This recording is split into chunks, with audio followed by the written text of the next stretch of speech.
बिस्मिल्लाहिर्रहमानिर्रहीम। अस्सलाम वालेकुम नाज़रीन, लाइव डॉक्टर शाहिद मसूद के साथ मैं हूं नाइला अली। नाज़रीन, वज़ीर आज़म शहबाज शरीफ साहब एक रोज़ा दौरे पर आज कराची में मौजूद थे, जहां उन्होंने वज़ीर आला सिंध समेत अहम शख्सियात से मुलाकातें की। दूसरी जानिब लाहौर हाई कोर्ट ने वज़ीर आला पंजाब का इंतखाब 16 अप्रैल को कराने का हुक्म दे दिया है, जबकि साबिक़ वज़ीर ख़जाना शौकत तरीन साहब ने आज मीडिया से गुफ्तगू करते हुए कहा कि तहरीक इंसाफ की हुकूमत के पास कोई मुआशी प्लान नहीं था। इस समेत दिन भर जो अहम मौज़ूआत रहे उन पर बात करेंगे। हमारे साथ स्टूडियो में मौजूद हैं डॉक्टर शाहिद मसूद। अस्सलाम वालेकुम डॉक्टर साहब। वालेकुम जी, आपको सर, आज साबिक़ वज़ीर ख़जाना शौकत तरीन साहब ने पिछली हुकूमत के बारे में बात करते हुए कहा कि हमारी हुकूमत के पास कोई मुआशी प्लान नहीं था और प्लान बनाते बनाते वक्त लग गया। अब इस बात का करना और फिर उसके हवाले से इक़दाम क्या किया गया, क्या समझते हैं कि क्या अब आने वाले दिनों में किसी तरह से मुआशी जिस तरह का बहरान है उसको कंट्रोल किया जा सकेगा? देखिए, दो तीन बातें तो बड़ी अहम पाकिस्तान में इस वक्त हो रही हैं, और ये कि पाकिस्तान अभी तक पाकिस्तान इस्तेकाम की तरफ नहीं है। पाकिस्तान अदम इस्तेकाम का शिकार है और एक खामोशी सी छा गई है। ये जो पिछले 10-12 दिन जो बहुत गहमा गहमी और यहाँ पे असम्बली के इजलास और इस्तीफ़ा और तहरीक अदम एतमाद, खामोशी छा गई है। शहबाज शरीफ साहब जो हैं वो कराची गए हैं और कराची जाके उन्होंने मज़ार कायद का दौरा किया, फिर MQM के अरकान से मुलाकात की, वापस आ गए। लेकिन PDM टूट चुकी है, ये ज़हन में रखें, और मुत्तहदा हुकूमत नहीं बन रही। PDM टूट चुकी है, जिसका एक मकसद था और वो ये था कि इमरान खान को घर भेजना, और मुत्तहदा हुकूमत नहीं बन पा रही। पाकिस्तान पीपल्स पार्टी अब इस वक्त तक वो कोई वजारत लेने को तैयार नहीं हो रही। एग्जीक्यूटिव ओहदों पर भी कोई क्लैरिटी नहीं है। और सदारत का ओहदा होता है सबसे अहम, क्योंकि MNAs MPAs पता नहीं होता, असेंबलियाँ टूट जाएं, इधर से उधर जाएं। सदर मैंने कहते 5 साल तक मजे से बैठे रहे आप, तो सदर का जो ओहदा है वो तो खाली भी नहीं है। और सदर का ओहदा जब खाली होता है तो फिर उसके बाद जाहिर है कि जरदारी साहब या फजलुर रहमान साहब या जरदारी साहब। लेकिन मुस्लिम लीग के अंदर एक बड़ा स्ट्रॉन्ग इस वक्त ओपिनियन ऐसा है, कुछ लोगों से बात हुई मेरी, वो कहते हैं कि वाई नॉट नवाज शरीफ, ऐसा क्यों नहीं कि नवाज शरीफ ही, क्योंकि पीपल्स पार्टी ने भी तो माजी में सदारत और वजारत उज़्मा ली है। तो मोहम्मद नवाज शरीफ साहब को हम जो है वो सदर यहाँ से फौरी तौर पर मुकदमात वगैरह जो भी हैं वो फेस करें, और उसके बाद वो यहाँ से अदालतों से करके, और नवाज शरीफ साहब को हम सदर के तौर पे देखना चाहते हैं। लेकिन वो एक लंबा प्रोसीजर है। लेकिन लोग, जाहिर है कि मुस्लिम लीग नून के जो एक बहुत बड़ी तादाद है, बहुत बड़ी तादाद है, तकरीबन तमाम ही लोग वो नवाज शरीफ साहब को तरफ देखते हैं जी सर, कि वो क्या फैसला करेंगे। और फिर उसके बाद जो एक और बात है वो ये कि हुकूमत बन नहीं पा रही। पीपल्स पार्टी अपने वजीर नहीं दे रही, वो कह रहे हैं कि हम इसमें शामिल नहीं होना चाह रहे, हम सपोर्ट आपको करेंगे। MQM की तरफ से बात हुई है कि हम आपको सपोर्ट करेंगे, हम वजारतें भी नहीं लेना चाह रहे, हम आपको सपोर्ट करेंगे, हमारा मुआहदा हुआ है, हम आपके साथ रहेंगे, हम आपको दुआएं देते रहेंगे, हम आपको सहारा देते रहेंगे, हम वजारतें आपसे नहीं ले रहे। तो वजारतें कोई भी नहीं ले रहा, अभी तक काबीना का ऐलान नहीं हुआ। ये बड़ी अजीब सी बात हुई है। पहले दिन बात हुई थी कि फौरी तौर पर, तो अब मेरा ख्याल है कि शायद अच्छा, डरे किस बात से हुए, ये हुआ कि अचानक हुआ ही है कि सारे लोगों से आज जरा मैं अवाम में, क्योंकि उस दिन 2 दिन तो पार्लियामेंट के अंदर फंसे रहे ना, पार्लियामेंट, उसके बाद क्या, उसके बाद हलफबरदारी की तकरीब और ये सारा, तो आज जरा निकल के लोगों से पल्स ली थोड़ी बहुत कि यार लोग क्या सोच क्या रहे हैं। अंदाज़ा ये हुआ कि तवक्कुआत से कहीं ज़्यादा, यानी अगर मेरी तवक्को थी, आप समझें कि 1%, तो तवक्कुआत से कोई, आप उसको मल्टीप्लाई कर दें कोई 1000 गुना ज़्यादा लोग गुस्से में, अच्छा, और परेशान है। गुस्से वो ये कहते हैं, एक तो ये कि लोगों को बहुत, देखें ये जब हुआ था ना, ये जुल्फ़िकार अली भुट्टो साहब का हो गया था, उनकी टेक ओवर हो गया था, उसके बाद टीवी पे चलती थी जुल्म की दास्तान, एक प्रोग्राम आता था जुल्म की दास्तान। उसमें जितने भुट्टो साहब के जो करीबी रफ़ाका, भुट्टो साहब ने अपने दौर में बड़े अच्छे काम किए, लेकिन अपने बड़े करीबी साथियों के साथ उन्होंने बड़े मजालिम भी किए। बड़े उनसे तकलीफ भी हुई, उनके मुखालफिन को भी, साथियों को भी। तो वो उस वक्त ये होता था कि एक 9 बजे की खबरों के बाद एक प्रोग्राम आता था जुल्म की दास्तान, उस पर मुख्तलिफ जो है वो 1 घंटे की अपनी एक कहानी सुनाते थे कि ये हो गया, ऐसे हो गया, मेरे साथ ये का भुट्टो, और उनमें से कई कहानियां दुरुस्त होती थी, कई कहानियां दुरुस्त नहीं होती थी, लेकिन उसका कोई भुट्टो साहब की पर्सनैलिटी पर असर नहीं पड़ा। भुट्टो साहब उस फेज से निकल चुके थे। मतलब आज आप कहेंगे नवाज शरीफ, जो नवाज शरीफ को चाहने वाले हैं वो नवाज शरीफ की, तो इमरान खान साहब की जब दौर हुकूमत था जी। तो उस दौर हुकूमत में बहुत सारे मामलात ऐसे थे जो हो रहे थे, वो सामने आने चाहिए थे, वो सामने नहीं है। इमरान खान साहब अपनी डायरी लेके उठे और डायरी लेके चले गए। अब लोग यहां पे ये पूछते फिर रहे हैं एक दूसरे से, अच्छा वो जो सोशल मीडिया पर गालम गलूच और वो सारा जो रियासती अदारों के खिलाफ, तो वो तो ख़त्म हो गया तकरीबन, उसको ख़त्म हो जाना चाहिए। वो तो उस तरह से बात नहीं हुई। वो मुख्तलिफ पीटीआई के रहनुमाओं ने भी बात की, एक्शन भी ये ले रहे हैं किया, वो डॉक्टर साहब किया, इतारिस के फलान, ये हवाले वो से। सारा। लेकिन असल बात ये, और वो अब जैसे वो सिलेक्टेड पे आ गए थे, उन्होंने जो मुस्लिम लीग नून की जब हुकूमत गई थी तो शुरू में वो भी गुस्से में थे। उन्होंने लफ्ज़ इस्तेमाल किया था खलाई मखलूक, खलाई मखलूक, ठीक है। बिल्कुल, बिल्कुल। खलाई मखलूक पे भी बड़ा इतराज़ होता है। खलाई मखलूक में तो कोई ऐसी बात नहीं है, खलाई मखलूक होती है, मतलब अभी तक है वो यूएफओज और ये वो मार्स पे होती है कि नहीं होती। वो तो खलाई मखलूक तो एक है ना, एक थीरी है। हाँ मतलब एक है ना खलाई, मतलब खला में है कि नहीं मखलूक। उन्होंने कहा खलाई मखलूक, उस पर भी बड़ा इतराज़ हो गया था। तो फिर ये हुआ कि नवाज शरीफ साहब ने खलाई मखलूक भी ख़त्म कर दिया, तो वो फिर बिलावल जो है उनका लफ्ज़ था ये सिलेक्टेड वाला, सिलेक्टेड पे आ गए। अब इन्होंने तो एक आध दिन कोई चला है वो बहुत ज़्यादा, और उसमें ओवरडू कर गए, ये जो सोशल मीडिया वाला भी, इसका भी तासुर को अच्छा नहीं किया दुनिया में, बिल्कुल में। जब क्योंकि ये भी खबरें बन रही है ना, दुनिया पूरे पर छापे मारे जा रहे हैं, पता नहीं क्या हंगामा हो गया। एक पहले रौला पड़ा हुआ है, एक दूसरा रौला करना भी था तो खामोशी, तो इतना हाइप बना दी कि खुदा जाने पता नहीं क्या यहाँ पे हो गया। वो भाई जो हैं, जो कर रहे हैं, उनको पकड़े खामोशी से आप उठाए के, जो अदारों के खिलाफ चला रहे हैं, बकवास कर रहे हैं, आप उनको उठा के इधर साइड पे कर दें। और मतलब ये तो देखें, मसला ये है कि अब यहाँ पर तो समझ नहीं आता ना। अब हमारे इंतहाई मोहतरम कल मोहसिन दावर साहब बैठे हुए थे, वहाँ पे मौजूद थे, और बड़ा अच्छा है कि वो बैठे हुए थे। और मेन वो MNA अली वजीर साहब भी आए हुए थे, वो भी थे। तो वो आगे जो है वो हमारी अस्करी क़यादत के साथ बैठे हुए थे। तो वो तो ये तो पता नहीं चलता ना कि कौन किस वक्त क्या, कहाँ है, किधर है, कहाँ पे खड़ा है, क्या मतलब। एक दफ़ा एतजाज़ अहसन साहब ने, ये मैं एतजाज़ अहसन साहब का वाक़या मैं नहीं भूल सकता, कमाल का वाक़या। वो कहते हैं कि एक दफ़ा एतजाज़ अहसन साहब कहते हैं कि हम एक प्रेस कॉन्फ्रेंस कर रहे थे, एक उन्होंने रहनुमा का नाम लिया। उन्होंने कहा हम एक वो हमें पता नहीं था कि हमने उनके खिलाफ प्रेस कॉन्फ्रेंस की, हमें पता नहीं था कि वो रहनुमा जो है वो दुबई में बेनज़ीर भुट्टो साहब से मुलाकात करके पीपल्स पार्टी में शामिल हो चुकी हैं। तो अगले दिन जो कहते हैं हम तो अजीब हो गया, हमने कहा हमने बेनज़ीर भुट्टो साहब देखा, हमें कम से 24-48 घंटे पहले बता तो दिया करें कि बुराई ना करें हम। कि हम बुराई रोक दें, हमें तो पता नहीं चलता कौन कहाँ चला गया किस वक्त, हमें थोड़ा सा तो पहले बता दिया करें। वो जब डील हो गई ना MQM के साथ, तो यहाँ पर MQM हकीकी के राज था। जब मुशर्रफ साहब आए तो MQM तो ख़त्म, कराची से गायब थी, MQM तो ज़बरदस्त हुई थी। तो मुशर्रफ साहब ने MQM से उधर डील की, तो उधर से फ़ौरन ही वो इधर हकीकी वाला आराम से पड़े, तो उन्होंने सबसे पहले उनका जो बैतुल अम्ज़ा या व्हाइट हाउस जो भी है हकीकी का, उसको उड़ाएं। तो इधर हकीकी वालों को पता ही नहीं था कि उधर लंदन में डील हो गई है। तो वही मसला है कि कोई 48-72 घंटे पहले पता हो ना, तो बंदा मेंटली तैयार होता है कि यार ये कुछ ऐसे, इसके खिलाफ ये बात अचानक जो कुछ हो गया ना, अच्छा अचानक अब ये हुआ कि वो क्या हुआ क्या नहीं हुआ सवाल। अब जनाब सारे पीछे हट गए।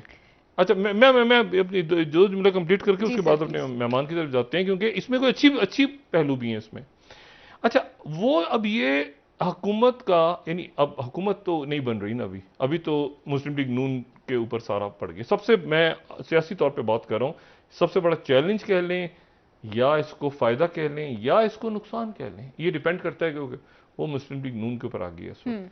उसकी वजह यह है कि बाकी जो शख्सियात हैं वो सब पीछे हट गए हैं। उन्होंने कहा एक मिनट ठहर जाओ यार, आज इमरान खान के जलसे में ऐसा ना हो मुनर्रिफ अराकीन के घरों पे आगे पीछे दाएं बाएं, और खबर दे रहा हूं, खबर इमरान खान ये देखें, इसको हुकूमत के लिए चैलेंज है और हमारे अदारों के लिए भी चैलेंज, सबके लिए चैलेंज है।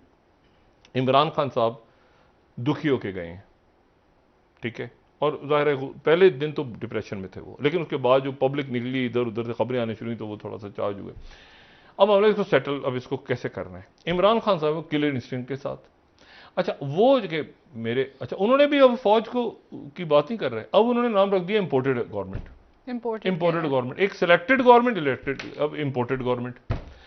अच्छा इम्पोर्टेड गवर्नमेंट में अब मसला ये है कि इसमें तो अब जाहिर है कोई इतराज नहीं कर सकता ना, इम्पोर्टेड गवर्नमेंट और सिलेक्टेड गवर्नमेंट, सिलेक्टेड इम्पोर्टेड चलता रहेगा।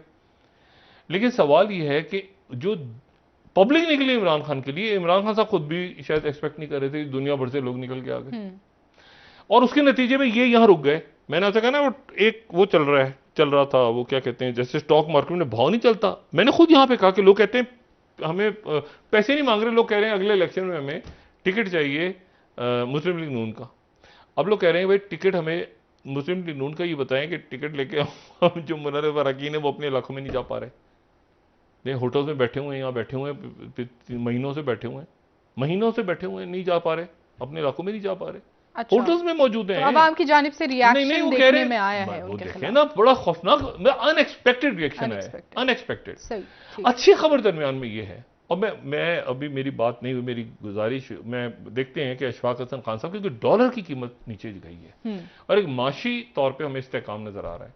और सबसे बड़ा चैलेंज शहबाज शरीफ साहब के लिए है। देखें, एक तो शहबाज शरीफ साहब को अब इनकी टीम में इसहाक डार साहब गालिबन आ रहे हैं, मिफ्ताह इस्माइल साहब। चैलेंज माशी है, खारजी है और ये अंदरूनी। खबर क्या है, खबर सुन लें आप। इमरान खान साहब का आज का जलसा अगर कामयाब हो गया, उसके बाद इमरान खान साहब ने 16 तारीख को रख लिया कराची में, और उसके बाद 21 तारीख को रख लिया लाहौर में। और अगर ये 3 जलसे अच्छे हो गए तो इमरान खान साहब इस्लामाबाद आ रहे हैं। अच्छा, खबर मैं ये दे रहा हूं कि इस्लामाबाद आ रहे हैं वो, और पुरअमन एहतजाज होगा वो तो फिर जो होगा सो होगा। ये इस वक्त इमरान खान साहब से लोग गुजारिश कर रहे हैं कि आप खुदारा ये ना करें। वो कह रहे हैं मैं इस्लामाबाद आऊंगा, सही, और मैं मतलब इनको हुकूमत करें, इनसे मैं असेंबली तोड़वा के इनसे मैं इलेक्शन की तरफ ले जाऊंगा, इस कंडीशन पे कि ये इलेक्शन का ऐलान करें, वरना ये देख लें और मैं उसके बाद इस्लामाबाद आ रहा हूं। और वो चल पड़ेंगे, ठीक है। वो कह रहे हैं अच्छा, मैं कहा लोग नहीं होंगे साथ। कहते हैं मैं जिस तरह उस दिन असेंबली से निकला था तो लोगों ने क्या कहा कि एक इमरान खान निकला, मैंने तो पीछे पलट कर भी नहीं देखा, वो 126 थे, 36 थे, जितने लोग थे खड़े हुए सब निकल गए। तो वो ये कि वो कहते हैं अकेला चल पड़ूंगा, फिर मैं देखता हूं पीछे कोई है कि नहीं है। अब ये वाली डू और डाई पोजीशन में अशफाक हसन खान साहब हमारे साथ मौजूद है, माहिर माशियत। हमारा मसला इस वक्त बड़े मसाइल और हमें एक इस्तेकाम चाहिए। अशफाक हसन खान साहब अस्सलाम वालेकुम। जी वालेकुम सलाम। अशफाक हसन खान साहब, आप इमरान खान साहब के ज़ाहिर शुरू में साथ थे, फिर इख्तलाफात हुए, आप अलग हुए और आपने बड़ी तनकीद भी की इस दौरान सारे। लेकिन अब जो है वो आपके पुराने दोस्त और आपके पुराने मेहरबान और आपके यार गार इसहाक डार साहब तशरीफ़ ला रहे हैं वापस। और एक बात हमने उनके आने से पहले ये देखी है कि मार्केट में डॉलर जो है वो ज़रा थोड़ा सा रुपया स्ट्रांग हुआ है डॉलर के मुकाबले में, और स्टॉक मार्केट मजबूत होना शुरू हुई है। तो ये तो आप दाद देना कि नवाज शरीफ साहब के आते ही, सॉरी शहबाज शरीफ साहब के आते ही और ये सुनते ही कि जी इसहाक डार वापस आ रहे हैं, तो डॉलर खुद ब खुद कांपता लरसता नीचे गिर रहा है। ये तो देखें ना आप, दहशत तो है ना डार साहब की।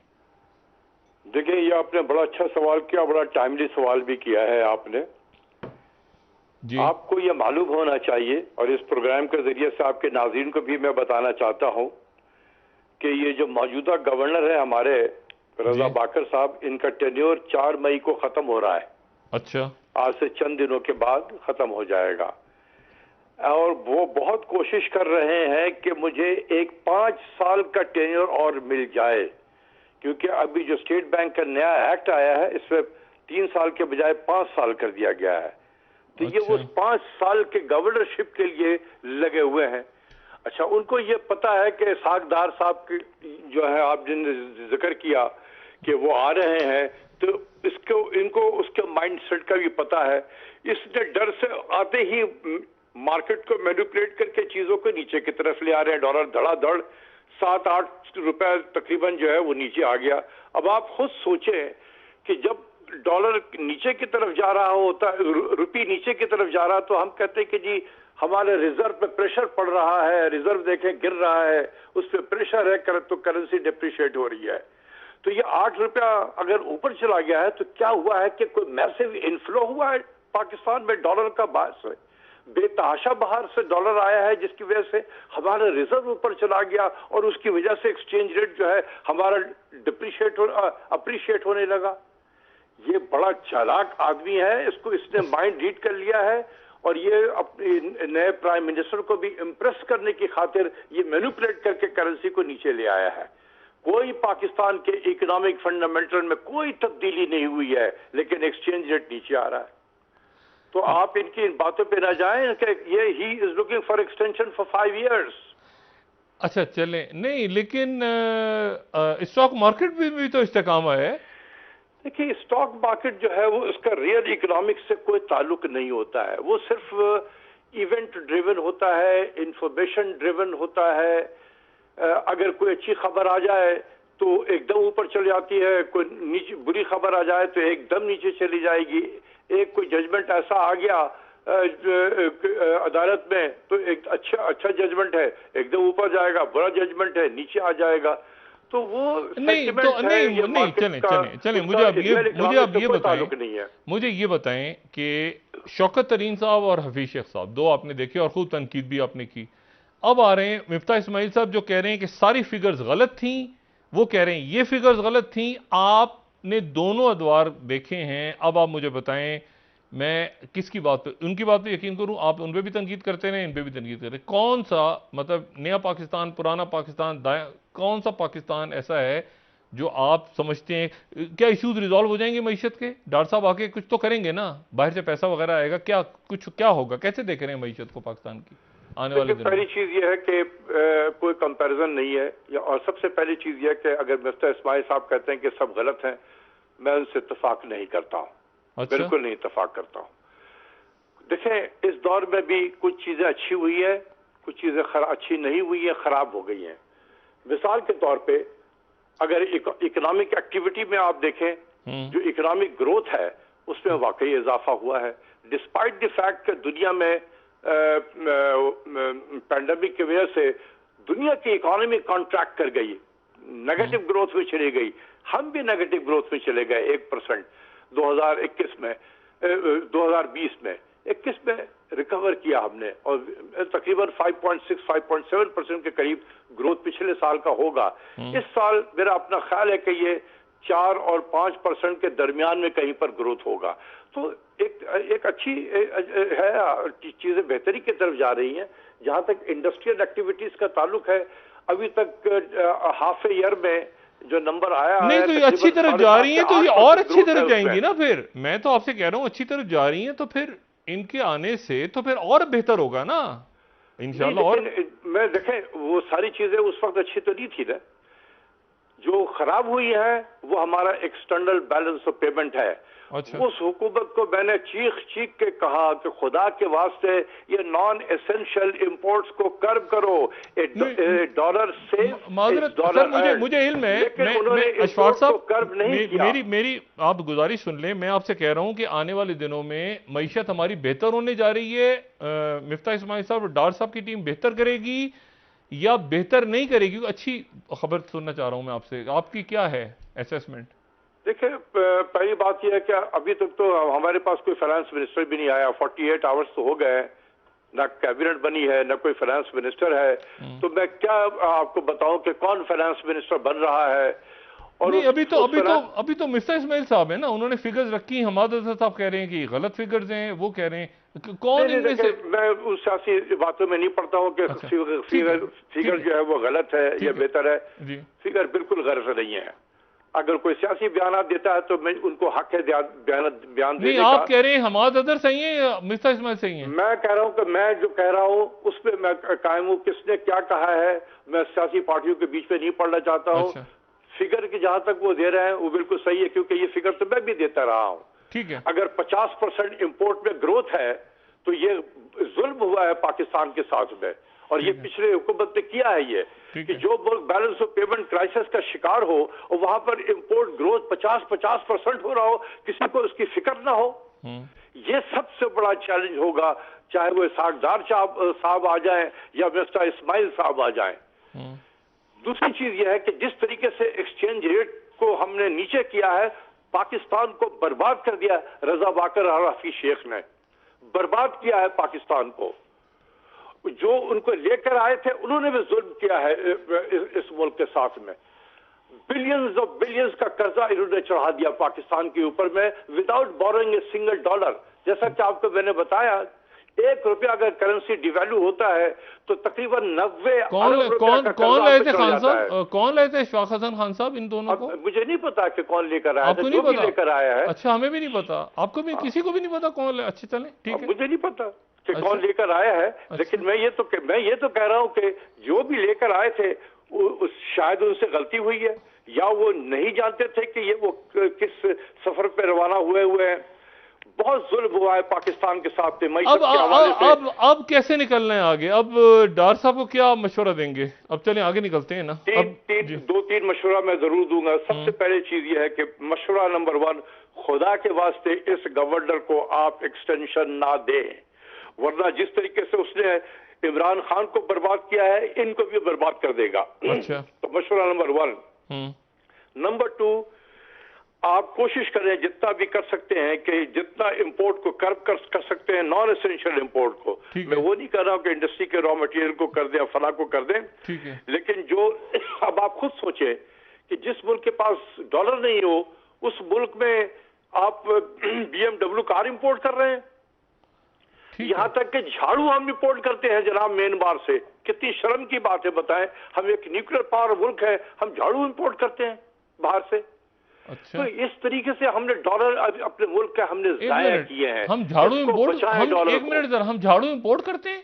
जी, कुछ झाड़ू हमने, मेरे पास सबूत भी है, जो हम म्यांमार से इंपोर्ट करते हैं। अच्छा। तो कहने का मतलब चले बहुत ज्यादा पैसे झाड़ू के इंपोर्ट पे नहीं आएगा, लेकिन जिस तरीके से हम BMW कार 3000-2500 सीसी की गाड़ियां इंपोर्ट हो रही हैं, जैसे ये कोई बहुत बड़ा रिस्क मुल्क हो गया है। एक तो आप कह रहे हैं कि नॉन एसेंशियल वाला सिलसिला, दूसरा आप कह रहे हैं नहीं, लेकिन ये कि हम रीनिगोशिएट करें IMF के साथ गालिबन, है ना? ऐसा भी IMF बहुत आसान हो जाएगा। अच्छा। क्योंकि हमेशा मैंने आपके प्रोग्राम में भी, अब दूसरे प्रोग्राम में भी कहा, IMF का प्रोग्राम सियासी प्रोग्राम होता है। डिपेंड करता है कि आपके ताल्लुकात उनके जो मेजर शेयर होल्डर हैं उनके साथ कैसे हैं। अमेरिका की बात कर रहे हैं। के ताल्लुकात अच्छे होंगे तो IMF का जो आंख जो पीछे चला गया था वो वापस अपनी जगह पे सामने आ जाएगा। अच्छा। वो इंसान बन जाएंगे। अच्छा। तो वो बाकी जो प्रोग्राम है बहुत आसानी से गुजर जाएगा। ठीक है। लेकिन खुदा के वास्ते अगले प्रोग्राम की तरफ ना जाएं, अपने घर को खुद ठीक करें। मैं समझ गया, लेकिन मजमूई तौर पे आप ये कह रहे हैं कि थोड़ा सा पॉलिटिकल आइसोलेशन से निकल के एक्टिव डिप्लोमेसी करें, थोड़ा सा मतलब है कि मुस्बत हम रवैया अपनाएं। तो और ये करें कि अपने जो रिजर्व को बिल्ड करने के लिए जो हमारे जो दोस्त हैं, मुल्क हैं, चीन है या सऊदी अरब वगैरह है, इनसे कहें कि यार आप हमेशा पाकिस्तान को हेल्प करते रहे हैं, इस वक्त हम एक डिफिकल्ट सिचुएशन में है, तो थोड़ा हमारे रिजर्व को बिल्ड करने के लिए आप हमारे यहाँ सेंट्रल बैंक में कुछ पैसे डिपॉजिट करा दें। तो ये हो सकता है, रिजर्व को बिल्ड करने के लिए जहां से भी पैसे आपको मिले आप जरूर लेकर आए यहाँ पर। ठीक है। लेकिन इस वक्त बॉन्ड फ्लोट करने मार्केट में ना जाए, वरना लुट जाएंगे आप, क्योंकि इस वक्त हमारी क्रेडिट रेटिंग बहुत नीचे चली गई है। ठीक है, लेकिन ये थोड़ा सा अर्सा गुजार लेते हैं, महीना 2 महीने, और जरा स्टेबल हो जाते हैं मामलात, तो फिर उसके बाद हम आगे जा सकते हैं तेजी के साथ इंशाल्लाह, है ना? हाँ, इंशाल्लाह कोशिश तो करेंगे। जो भी आएंगे उनको भी अगले इलेक्शन में भी जीतना है, तो जब तक वो बेहतरी नहीं करेंगे तो फिर अगले इलेक्शन में क्या लेकर जाएंगे। बहुत शुक्रिया इशफाक हसन खान साहब, थैंक यू वेरी मच। हाँ, मतलब नहीं, देखिए ना, एक जगह पर रुक गए हैं ना, मतलब वहां रुके हैं जाके जहां चीजें थोड़ी सी बेहतर हो रही थी और मजीद बेहतरी की तरफ जा सकती हैं और जानी चाहिए। शराइत रीनेगोशिएट करें, मुख्तलिफ जो अपनी पॉलिटिकल मतलब हम थोड़ा सा आइसोलेशन से निकलें, अपने आगे बागे दाएं में। लेकिन बात वो है, वो कह रहे हैं कि IMF का जो सबसे बड़ा स्टेक होल्डर है उसके साथ ताल्लुकात बेहतर करें। अच्छा, ये अब मसला ये, आज़म साहब तो यही चाहते हैं ना कि अमेरिका के साथ ताल्लुकात बेहतर हो। मसला ये है कि यही वो नुक्ता है ना जिसके जो इमरान खान साहब का मसला बना हुआ है। इमरान खान कह रहे हैं कि जी वो उन्होंने कहा कि मुझे हटा दो तो तुम्हें मराद मिलेंगी। देखिए ना, यही यहां पर मसला अटका हुआ है। तो अगर ये बात जो है, ये मैं इसको समझने से कासिर हूं कि सियासी तौर पे देखिए सियासी तौर पे हमारे ताल्लुकात अमेरिका के साथ एक हमेशा तारीखी ताल्लुकात रहे, वो खराबी इमरान खान साहब के दौर में कैसे हुई है मैं उसको अंडरस्टैंड इसलिए नहीं कर पा रहा क्योंकि इमरान खान साहब का एक मौक़िफ़ या तो वो बाइडेन कैरी कर रहे हैं जैसे पुतिन का कैरी कर रहे हैं उस दौर का, या यूक्रेन का कैरी कर रहे हैं, अभी तक तो वो इंडो पैसिफिक में नहीं घुस पा रहे, या तो वो अभी जा रहे हैं जापान, अभी देखें क्या होता है मई में क्वाड वॉर की तरफ जा रहे हैं, लेकिन जहन वहीं अटके हुए हैं सबके कोल्ड वॉर में, और यूरोप फंसा हुआ है, वो अभी तक वही मसला अटका हुआ है कि यूरोप के अंदर क्या, यूरोप पे सारे दुनिया लगी हुई है। तो मसला ये है कि वो या तो उस दौर में जब ये ड्रोन्स तो बंद हो गए हुए हैं ना, ट्रम्प दौर के अंदर तो ओबामा दौर था, अब ड्रोन तो नहीं हो रहे दोबारा, ना कोई बेसिस मांग रहा है, बेस यहाँ यहाँ रहकर किसके, अफगानिस्तान की तो हेल्प आउट कर रही है पूरी दुनिया, और वो फंस गए यूक्रेन के, तो यहाँ पाकिस्तान में बेसिस और इधर उधर वो एक दौर में बात चली होगी और वो ठीक है ना होगी, अमेरिकन ने भी कहा और हमने भी कहा, शुरू का जब इनकला की बात वो चाह रहे थे भी, अब तो पूरा ये रशियन स्फीयर में चला गया है ना, सेंट्रल एशिया भी, और सारा ये इशू नहीं है। इशू जो है और वो इतने कंसर्न्स हैं कि वो यहाँ पर पोलैंड में बेस नहीं बननी चाहिए, नहीं बननी चाहिए, रशिया तो बहुत ज़्यादा रशिया चाइना असर्ट कर रहे हैं इस वक्त। इशू ये है कि हमारे ऐसे आखिर क्या मामला उनके साथ हम ठीक करेंगे, तो कौन सी बात हमारी बुरी गुजरी। देखें मैं हमेशा कहता हूँ कि ये जो हमारे मुईद यूसुफ साहब ने बड़े कैलकुलेटेड डिप्लोमेटिक, उनका कोई पॉइंट ऑफ व्यू सामने नहीं आ सका। वज़ीर-ए-आज़म साहब ये रिलेशन बिल्ड नहीं कर पाए अमेरिका के साथ, या जो उनके मातहत लोग काम कर रहे थे, रिलेशंस हमेशा रहते हैं, रिलेशंस तो रहते हैं, मुल्कों के रहे भी हैं, सेक्रेटरी ब्लिंकन के साथ मुलाकातें शाह महमूद कुरैशी साहब की, बाकी उन मुलाकातों में क्या होता रहा हमें चूंकि इल्म नहीं सारी बातों का, अचानक एक लेटर सामने देखें, मुईद यूसुफ साहब की मुलाकात हुई है, जैक सुलिवन के साथ मुलाकात हुई, उसमें क्या बातें की गई, अचानक तो नहीं एक लेटर निकल के आ गया ना, कोई वजूहात हुई, वो मतलब क्यों ये भी करते हुए मतलब काफी साल, एक साल पूरा, सवा साल, कोई ऐसी वजह हुई। इमरान खान साहब की कोई शक्ल बुरी लगती थी, उनकी बातें बुरी लगती थी, इमरान खान साहब फ्लेक्सिबल आदमी है, वो बात हो ना उसको ऊपर नीचे कर लेते मामलात को। और ये जो रशिया वाली बात है, रशिया तो मैक्रो भी किया है, रशिया तो देखें ये जो रशिया ऑयल ले रहा है, उन्होंने बड़ी टिका के बात की है कल जयशंकर ने 2+2 में। क्या वजूहात हों? नहीं वजूहात तो पूरी बात सामने ये तो इल्म है हमें कि वो कॉल नहीं आ रही थी और नाराजगियां थी, लेकिन एक्चुअल क्या इशू है वो जब तक हमें मुईद यूसुफ साहब ने सारी कहानी बताएंगे, साल की कहानी है ना, ये तो एक अचानक लेटर आ गया जी, उस लेटर को आगे निकला, उसमें किसी ने बात की और क्या हुआ वो नहीं, इस दरमियान क्या होता रहा है, उन्होंने क्या मैसेज दिए क्या, और फिर वो बढ़ती गई नाराजगी, बढ़ती गई, और वहां जाके तान इस बात पे टूटी कि आखिर उन्होंने कह दिया कि भाई बिल्कुल हम इससे पहले क्या हुआ, तो वो बदकिस्मती से जाहिर है कि डिप्लोमेटिक बातें बहुत सी हुई होंगी, सेक्रेटरी ब्लिंकन की बहुत सी मुलाकातें हुई ना, शाह महमूद कुरैशी साहब से, मुईद यूसुफ साहब की जैक सुलिवन से हुई, उनकी बाकी लोगों से हुई, हमारे मिलिट्री टू मिलिट्री ताल्लुकात उनके साथ, एक्सरसाइजेज होती रही अमेरिका के साथ, दरमियान में बहुत कुछ होता रहा। तो इस दौरान लेकिन डॉक्टर साहब बीच में CPEC के हवाले से भी कंसर्न्स शो करते रहे जब हम IMF से बात कर रहे थे। चाइना की तरफ से तो कंसर्न्स थे, वो तो मैं इस प्रोग्राम में मर गए कह के गवादर का चक्कर लगा लें, तो CPEC तो बंद पड़ा था, और चाइना की तरफ से बयान आया है फौरन, चाइना तो वो तो कहते हैं ना हमेशा कि जो भी हुकूमत आती है उनके साथ होते हैं, पाकिस्तान से ताल्लुक है, लेकिन पहली दफा चाइना जो था वो इस बात पे कंसर्न था, और उसकी वजह कि रज़ाक दाऊद साहब ने वहाँ जाके सारे लोन्स खोल के रख दिए थे चाइना के सामने, जो कि उनका एक होता है कि हमारे साथ जो मामला तय करें वो आप दुनिया के सामने ना खोले, तो उन्होंने IMF के साथ इधर उधर गुफअप हो गया था मामला, उसको वो प्रोजेक्ट्स दोबारा रीस्टार्ट करवाएंगे, लेकिन वो किन शराइत की उम्र क्या कंडीशन है उनकी, ये अपनी एक टीम लेकर आए हैं जो पुराना CPEC जहां रुका था उस टीम को रीस्टार्ट करें, वो कैसे करेंगे, ये इशू ये तो है ना वो इशू जो कि करने हैं, जो हो रहा है वो ये हो रहा है कि हुकूमत नहीं बन पा रही जी, इत्तेहादी ये बोझ लेने को तैयार नहीं है, वो ये कह रहे हैं कि ये जो सारा का सारा इशू है, इस इशू को उधर से इमरान खान साहब जो बात कहते आ रहे हैं, और वो ये कह रहे हैं कि ये इंपोर्टेड गवर्नमेंट है क्योंकि ये बनी इस बात के ऊपर है। अब देखिए ना IMF के साथ अगर रीनिगोशिएट करने जाते हैं, उधर इमरान खान कह रहे हैं यही तो कह रहे थे वो, तो अच्छा वो जो कह रहे थे वो फिर शौकत तरीन साहब और IMF ने भी नहीं, वो इन्होंने नहीं बताया, मैं हफीज शेख ने वो क्या कह रहे हैं भाई, वो टैक्सी लगा रहे थे ना, वो तो पब्लिक पे लगा रहे थे, वो हम पे लगा रहे थे, वो तो आखिर ऐसा क्या था, वो एक सीगा राज में है कि वो कौन सी बात चाह रहे थे, इस्लामोफोबिया ये बातें तो है, वो इससे हटके कोई ऐसी ग्रॉस बात पता जो इशू बना वो हमें नहीं पता अभी तक, लेकिन ये है कि खान साहब ने अब रख दिया है नाम इम्पोर्टेंट, मैं इम्पोर्टेंट, अब मैंने ये देखा आज सोशल मीडिया खोल के देखा तो वो पता नहीं कितने मिलियन उनके धड़ाधड़ दुनिया भर से अकाउंट चले जा रहे हैं, इम्पोर्टेड हुकूमत नामंजूर, हम मैंने कहा ये क्या भाई, फिर मैं दूसरे मुल्क में देखा उधर भी और मुल्कों में भी इंपोर्टेड हुकूमत, वो सोच रहे होंगे ये कौन है, कौन सी हमारे यहाँ कौन सी आ गई इंपोर्टेड हुकूमत, उधर भी इंपोर्टेड हुकूमत चल रही है। 2-4 मुल्कों में चेक किया उनका टॉप ट्रेंड।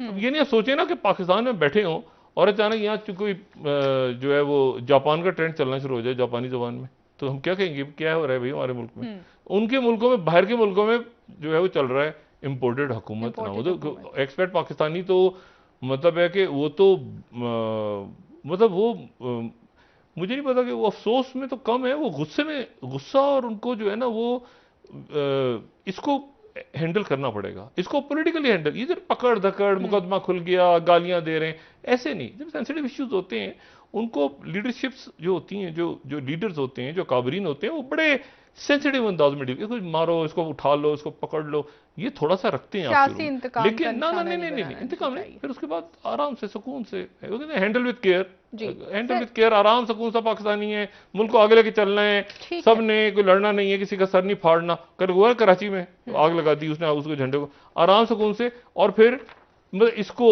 ऐसे लेके ना लेके जाए कि, लेकिन खान साहब जो हैं, खान साहब इस बात को कहते हैं कि मैं तो बर्दाश्त करता रहा, मैं तो चुप होकर मेरे सामने होता रहा सारा, और अब ये प्लेटलेट सब आएंगी, अब ये होगा, वो होगा, डॉक्टर साहब वापस आएंगे, ये होगा। सर कैसे इस पर बात करेंगे, सर वापस आ जाते हैं ब्रेक खान साहब, वो मैंने कहा ना क्लियर इंस्टीट्यूट के साथ, और आज का मैंने आपको, मैं हकीकत बता रहा हूँ कि ये सब क्यों रुके हुए हैं, मैं बताऊँ हुकूमत साजी क्यों नहीं हो रही अभी। जी सर, वो कह रहे हैं हमने 3 जलसे देखने हैं इमरान खान के, 3 जलसे देखने हैं, कराची का, लाहौर का और पेशावर का। उसके बाद हम फैसला करेंगे, और फिर इमरान खान क्या ऐलान करता है उसके बाद फैसला करेंगे हुकूमत में रहना भी है कि नहीं रहना भाई। ठीक है, ठीक है। और इसमें नवाज शरीफ साहब अब तेजी के साथ एक्टिव हुए हैं कि यार ये पंजाब का जो वोट बैंक है पंजाब का, जो कि उन्होंने सर वहां भी इल्जामात लग रहे हैं, मुजाहिमती सियासत के ऊपर किया था। अच्छा वो कह रहे हैं, 1 मिनट ठहरो, मेरी बात हुई बीजेपी के लोगों को, मैंने एक साहब को फोन किया जज्बाती से, तो मैंने कहा जी ये बताएं, कहते हैं अच्छा जी हम तो थे ना सिलेक्टेड, हम तो थे एस्टेब्लिशमेंट में बैठ के, हम तो थे सिलेक्टेड, हम तो थे उधर साके, हम तो ऐसे आए, ये कैसे आए। अच्छा मैं चुप हो गया। अच्छा सवाल। कहते हम तो आए ना, ठीक है, ये कैसे आए। अच्छा मैंने कहा जी वो जमहूरी तरीके से। अच्छा डॉक्टर, अच्छा जमहूरी तरीके से आए। तो उन्होंने फिर आके कि डॉक्टर साहब आप, मैं चुप, मैंने कहा जी नहीं मैं वैसे ही दाएं बाएं गोलमोल करके, मैंने हमें क्या पता है सर, हमें क्या पता, क्या हमें ये नहीं पता बाकायदा कैसे आए, तो हमें ये क्या पता सर। बिल्कुल, ब्रेक ले लेते हैं डॉक्टर साहब, वापस आके मजीद बात करेंगे आपसे। नाज़रीन एक ब्रेक हमारे साथ रही है।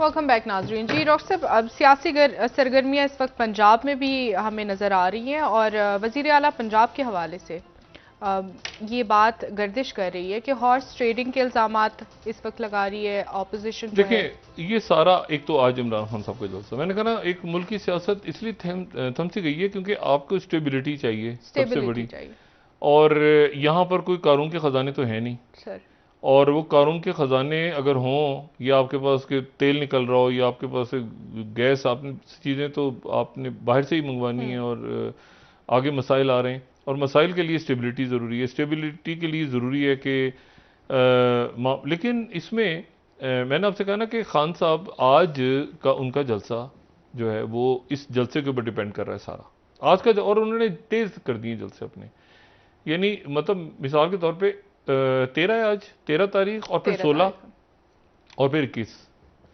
और फिर अगर 21 को मैंने, अच्छा ये क्योंकि डेट्स ऊपर नीचे हो रही है ना, इमरान खान इतनी स्पीड में है इस वक्त, वो जैसे एक दौर में था ना, इमरान खान साहब इधर से उठे, उधर आवाज़, उधर टेलीफोन, उधर लड़के पहुंचे, उधर खवातीन पहुंची, फैमिलीज आगे पीछे दाएं बाएं, इधर रोड पे रुक गए।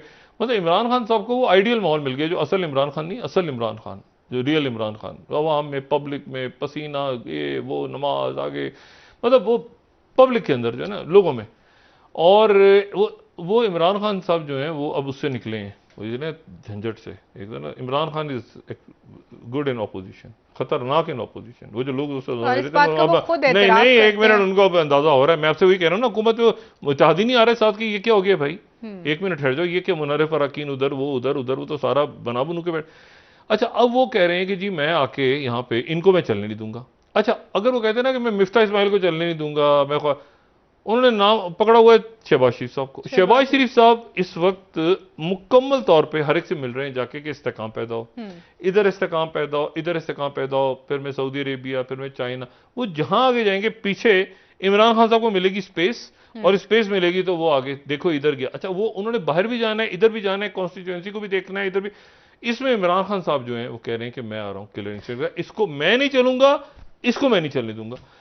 यहां पर आके मसला जो है ना, अब ऐसा हो गया है कि मैंने आपसे कहा ना कि आप छोड़ दें उधर इमरान खान क्या करें, इत्तेहादियों से वो कहते हैं वजारतें नहीं ले रहे डॉक्टर साहब, वजारतें हम नहीं ले रहे, हमें नहीं पता कि ये हुकूमत एक दिन, एक हफ्ता चलेगी, महीना चलेगी, कभी वो कहते हैं कि हम 1.5 साल पूरा करेंगे। को भी मसाइल का इदराक है, तो इस वक्त हुकूमत के फेवर में नहीं है कि जल्द से जल्द इंतखाबात कराए जाएं। इत्तेहादी आप छोड़ देना, पार्टियों के अलग अलग मसाइल हैं, कौन से इत्तेहाद क्या, यहाँ पे उधर से उधर गए, उधर से उधर गए, छोड़ दें ये पावर गेम है। इसमें यहाँ पे कोई बड़े कोई अखलाकी उसके ऊपर मामला हो रहे हैं इस मुल्क में, क्या वो तो रखें आप, मतलब है कि इज्जत तो आनी जानी चीज़ है ना, सीट तो एक ही दफ़ा मिलती है, छोड़ दें आप। इशू ये होता है कि वो यहाँ पर वो पैसा, और मैंने भाव पूछा भी, मैं तो भाव सर किस चीज़ का? ये अराकीन का। अच्छा, अराकीन का, वजीर आला के लिए। और मैं सोच रहा हूँ इतने पैसे बाहर से लेने, मैं वही तो सोचता हूँ कि ये बाहर से लेने हैं तो इधर जो क्या बंदा बात करे। मतलब ये है कि इशू बाहर आप, अच्छा इसका कोई जवाब नहीं दे सकता कि बाहर आप आवाम के लिए पैसे लेने जा रहे हैं IMF, और पैसे आपके लोगों के पास पड़े हुए हैं, और तो ये कैसे मुमकिन है? ये यानी कोई शख्स यहाँ पे किसी होटल में जाके वो एक वक्त का खाना तस्वुर नहीं कर सकता, 5 स्टार होटल में महीने की तनख्वाह उसकी निकल जाती है पूरी, और लोग रह रहे हैं महीनों महीनों से। तो इशू मेरा नुक्ता नज़र सिर्फ ये है, मैं ये नहीं कि किसी खास तबके पे तनकीद कर रहा हूँ, मैं ये कह रहा हूँ कि पैसा है लोगों के पास, बहुत कुछ ज़्यादा ही पैसा आ गया है, लेकिन इस पूरे इशू में काम करने को कोई तैयार नहीं हो रहे। जो सर्व करने वाले लोग हैं ना, वो आपको कोविड में भी याद है, पब्लिक निकल के कोविड में, एक तो कोविड का डॉक्टर्स, इंजीनियर्स और वो सारे हमारी NCOC का वो काम बड़ा ज़बरदस्त था, लेकिन आम लोगों ने कितना ताउन किया था। अब इशू ये सारा कि यहाँ पर इस वक्त एक होता है ना लिथार्जिक सा, कि थके हारे बैठे सारे के सब बैठे हुए थे, इंतजार कर रहे थे सबको कुछ मिलेगा, और सब जो है अब सोच रहे हैं कि यार 1 मिनट ये क्या हो गया, और सारा का सारा सियासत फिर चली गई है इमरान खान के ऊपर। 3 रोज हो गए और 4 रोज हो गए, लोगों की तवज्जो इमरान खान से नहीं हट रही। ये छापे मारे जिन्होंने चलाए हैं, इनको तो पकड़े ना, ये कौन है लोग सारे जो फौज को, जिस बात में आज भी वो तो चले, वो उसको हो जाएगा ठीक मामला, वो मैं नहीं समझता कि पाकिस्तान में कोई भी ऐसे लोग होंगे जो फौज के अदारों के ऊपर बात करेंगे, लेकिन लोगों को गुस्सा भी है।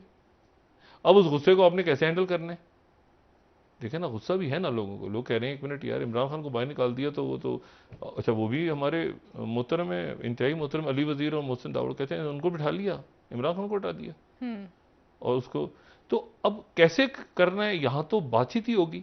अच्छा, वो अब जो अपोजिशन है वो तो इमरान खान साहब को कहती रही कि साथ बैठे आप आके, यानी अब जो हुकूमत है, शहबाज शरीफ साहब ने तो पहले कहा कि आप साहब के मईशत पे बात करें, इमरान खान ने हाथ में मिलाऊंगा, मैं तो हाथ में मिलाऊंगा इस आदमी से। अच्छा, वो यानी अब वो मेरे ख्याल से इस वक्त पाकिस्तान का सबसे मकबूल शख्स, अगर आप वैसे मुझसे पूछें पब्लिक लेवल पे, मकसूद चपड़ासी निकाल के ले आए, कोई खुदा नहीं कौन है मकसूद चपड़ासी। मैंने केस को ही नहीं पढ़ा, मुझे पता ही नहीं मकसूद चपड़ासी कौन, मगर कोई है या कोई फर्जी करैक्टर है या कोई हकीकी करैक्टर है, तो वो मकसूद चपड़ासी चल पड़ा है कहीं से, तो वो मकसूद चपड़ासी मकसूद चपड़ासी मकसूद चपड़ासी। अब खान साहब भी जाते थे, कहते हैं उसके अकाउंट में इतने थे। अब मैं सोचता हूँ यार 1 मिनट, कौन सा केस था मकसूद चपड़ासी वाला, कहते हैं उसके इतने अरब थे, इसलिए मकसूद चपड़ासी निकल पड़ा। अब ये वो मुसीबत है जो शहबाज शरीफ साहब, अब शहबाज शरीफ साहब भी अपने सुबह सुबह निकले, उधर ऑफिस में बुलाया लोगों को, मीटिंग की, फिर कराची गए, फिर वापस आए, फिर ये फिर वो सारा। लेकिन सर जरदारी साहब कह रहे हैं कि अगर इनके अकाउंट्स में ये पैसे गए मकसूद चपरासी और फालूदे वाला, तो फिर प्रोसिक्यूशन नहीं, लेकिन ये है कि वो प्रोसिक्यूशन भी क्या, मैं अब कम ही बोलूँ तो बेहतर है, मतलब इस मुल्क में, मतलब वो बारहा ये बात करती हमें नजर आई नून लीग भी और पीपल्स पार्टी भी, कि हमारे खिलाफ करप्शन इशू ये है कि आगे कैसे चलना है, इशू ये है कि आगे कैसे चलना है। इवेंट्स आपका इंतजार नहीं कर रहे, वाकयात आपका, दुनिया के हालात और वाकयात आपके, उनको कोई दिलचस्पी नहीं है आपके झंझटों से, किसी किस्म की कोई दिलचस्पी नहीं है। लोग इधर से उधर मूव कर रहे हैं, आगे जा रहे हैं, फैसले हो रहे हैं, मीटिंग्स हो रही हैं, ब्लॉक्स बन रहे हैं तेज, उनको कोई दिलचस्पी नहीं है इस बात से कि वो महीने बाद पलट के आ जाएं तो आप चीन में से नून निकाल। मैं तो पिछले 5 सालों से देख रहा हूँ, नून में से चीन, 20 सालों से चीन में से नून, इसको ये तक जाएगा। अच्छा जी एमक्यूएम के मुतालबात, अच्छा जी काफ लीग ने ये कर दिया, अच्छा जी ये मुस्लिम लीग, ये नहीं। अब तो बच्चे को अजबर याद हो गया है, तकरीरें भी याद हैं सबके, सारी पार्टियों के पीटीए तकरीरें, बातें। अब इसको कहीं आगे लेके चलना है हमने। एक बात मैं आपसे कहूं, वकीलों के अंदर आपको नए वकील नजर आते हैं, यंग आपको नजर आते हैं लॉयर्स। पुराने लोग चले गए, बड़े बड़े नाम चले गए, बड़े बड़े रिटायर्ड जजेस चले गए, नए जजेस आ गए। ऐसे ही है ना, आपको पुलिस के अंदर कमाल के ऑफिसर्स रिटायर हुए, नौजवान आ गए। अच्छा, आप यूनिवर्सिटीज में जाएं, असातिज़ा बड़े जबरदस्त रिटायर हुए, नए लेक्चरर्स आ गए। पुलिस में ओल्ड ऑफिसर्स रिटायर हुए, नए आ गए। हर जगह, आर्मी में जाएं, वो जी लेफ्टिनेंट कर्नल था वो रिटायर हो गया, वो ब्रिगेडियर लेवल रिटायर हुआ, वो मेजर जनरल बन गया, वो ये मतलब एक जगह जाके नए आते जा रहे हैं। वाहिद चीज जहां पर पाकिस्तान में स्कूलों में बच्चा पहली में गया, दूसरी में गया, तीसरी में गया, आगे जाके 10वीं स्कूल से निकल गया, कॉलेज में चला गया। वाहिद जगह सियासत है जहां पर आप 1985 से उठा के देखें 2002 तक आपको एक बूथा नई शक्ल नजर नहीं आती। आप कहेंगे यार ये क्या मुल्क है, ये कोई आदमी। अच्छा, जो नए नजर भी आते हैं वो कौन है उनमें से अक्सरियत? मैं उसका बेटा हूं, मैं उसका पोता हूं। नहीं, मकसद है कि वो अच्छे भी हैं, मैं ये नहीं कह रहा कि मरूज है, उनमें बड़े अच्छे लोग भी हैं। लेकिन वो जो एक नर्सरी होती है ना पॉलिटिकल, एक जमाने में स्टूडेंट यूनियन से कहते थे निकलती थी, या कोई और, वो कहीं नर्सरी को ऐसा लगता है कि जैसे इधर से उधर गए, उधर से। अच्छा, वो फिर अखलाकी जवाब, खुदाया वो हंस रहे हैं उधर से उधर, परसों उधर वजीर थे, आज उधर वजीर बने हुए हैं, फिर उधर से उधर हंस रहे हैं, उधर उनको गले डाल रहे हैं। वो ये कोई किसी किस्म की हमारे यहाँ पॉलिटिकल जो है वो एक फंसे हुए हैं। 1985 की लीडरशिप है सारी जी। इस वक्त जितनी लीडरशिप है 1985 या 1990, ये नहीं आप 2022 तक किसी मुल्क में लीडरशिप ही ना हो। बहुत शुक्रिया डॉक्टर साहब, प्रोग्राम का वक्त खत्म हो रहा है। नाज़रीन कल इंशाल्लाह मोनाक्स वगैरह होते हैं ना ये अरब मुल्कों वगैरह में, उनकी भी इतनी लाइव्स नहीं होती। मलका बरतानिया का रिकॉर्ड टूटने वाला है पाकिस्तान में, यहाँ पॉलिटिकल लीडर्स नहीं पैदा हो रहे। सर बहुत शुक्रिया। नाज़रीन कल इंशाल्लाह दोबारा आपसे मुलाकात होगी, मुझे इजाजत दीजिए, अल्लाह हाफिज़। जी डॉक्टर। इमरान खान आ रहा है इस्लामाबाद, अपने दोस्तों रिश्तेदारों गिरदनवाह के लोगों का सब ख्याल रखिएगा। अल्लाह हाफिज़।